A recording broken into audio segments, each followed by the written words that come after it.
আসসালামু আলাইকুম। OnePlus 9RT এই ফোনটির সমস্যা হচ্ছে হঠাৎ করে ডেড হয়ে যায়। আমরা যখন মোবাইলটিকে চার্জিং কানেকশন লাগিয়ে দেখি তখন এখানে দেখতে পাচ্ছি আমরা 1.1 অ্যাম্পিয়ার নিচ্ছে, কিন্তু ফোনটি চালু হচ্ছে না। OnePlus 9RT, OnePlus 8T এই দুটো ফোনেই একই জায়গায় থেকে এই ফোনগুলো ডেড হয়ে থাকে। আমরা পূর্ব এই ধরনের সমস্যাগুলো অনেকগুলোই সলভ করছি। এটি মূলত এটার যে পাওয়ার আইসি আছে PM8150A, এই আইসিটির যে ইনেবল লাইনটি আছে অর্থাৎ সুইচিং লাইনটি আছে, এই লাইনটি শর্ট হয়ে যাওয়ার কারণেই এই ধরনের সমস্যাগুলো হয়ে থাকে। আমরা এখানে আইসিটির পাশে থাকা কয়েলটি চেক করে দেখলাম, এটি দুই পাশে কিন্তু বিপ দিচ্ছে। এ থেকে আমরা এতটুকু শিওর হয়ে নিলাম যে এখানে যে পাওয়ার আইসিটি ইউজ করা হয়েছে 8150A, এই আইসিটি মূলত শর্ট হয়ে গেছে। এই শর্ট হয়ে যাওয়ার কারণে মোবাইলটি চালু হচ্ছে না। আমরা এই মুহূর্তে এই আইসিটি রিপ্লেস করার মাধ্যমে এই সমস্যাটি সমাধান করে থাকবো।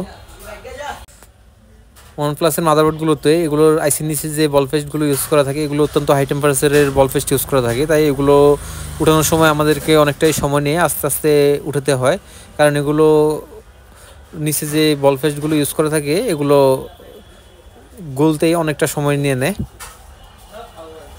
এই আইসিগুলো তোলার সময় আমরা যদি জোর জবরদস্তি করি এতে করে দেখা যায় এটার আইসির নিচে থাকা প্যাডগুলো ড্যামেজ হয়ে যাওয়ার সম্ভাবনা থাকে, তাই আমাদেরকে খুব আস্তে আস্তে সময় নিয়ে আইসিগুলো তুলতে হয়। আমরা মাদারবোর্ডটিকে আইসি লাগানোর জন্য ক্লিন করে নিচ্ছি। এই মুহূর্তে আমরা মাদারবোর্ডটিকে ভালোভাবে ওয়াশ করে নেব।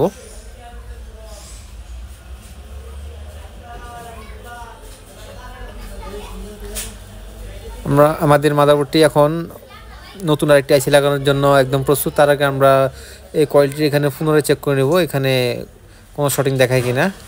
আমরা দেখতে পাচ্ছি এখানে কোনো রিডিং দেখাচ্ছে না। এটি যেহেতু পাওয়ার আইসি থেকে একটি লাইন আউট হয়ে কয়েলের মাধ্যমে আবার পুনরায় পাওয়ার আইসিতেই ইন হয়েছে, তাই এখানে কোনো মান না পাওয়াটাই স্বাভাবিক। এই মুহূর্তে আমরা এখানে অন্য আরেকটি আইসি লাগিয়ে দেখবো আমাদের সমস্যাটি সমাধান হয় কিনা।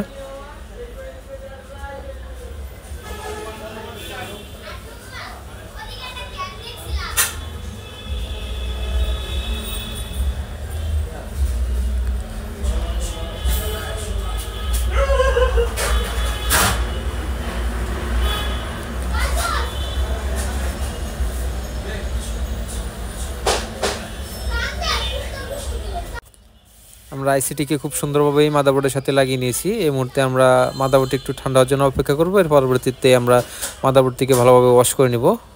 আমাদের মাদারবোর্ডটি ওয়াশ করা একদম কমপ্লিট। এখন আমরা মাদারবোর্ডটিকে মোবাইলের সাথে সংযোগ দিয়ে দেখবো এটা যে সমস্যাটি ছিল অর্থাৎ ফোনটি চালু হয় না, এটা সমস্যার সমাধান হয়েছে কিনা। তার আগে আমরা এখানে থাকা কয়েলটি পুনরায় মেপে দেখলাম, এখানে কিন্তু এখন অ্যাকুরেট জিআরগুলো দেখাচ্ছে। এখন আমরা মাদারবোর্ডটিকে মোবাইলের সাথে সংযোগ দিয়ে দেখবো মোবাইলটি চালু হয় কিনা।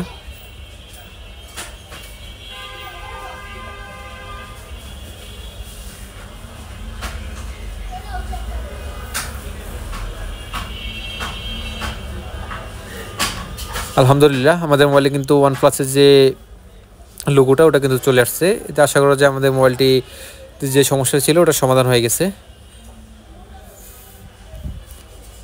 এতক্ষণ সাথে থাকার জন্য সকলকে আন্তরিকভাবে ধন্যবাদ। ভিডিওটি ভালো লাগলে অবশ্যই পেজটিকে ফলো দিয়ে রাখবেন। আসসালামু আলাইকুম সবাইকে।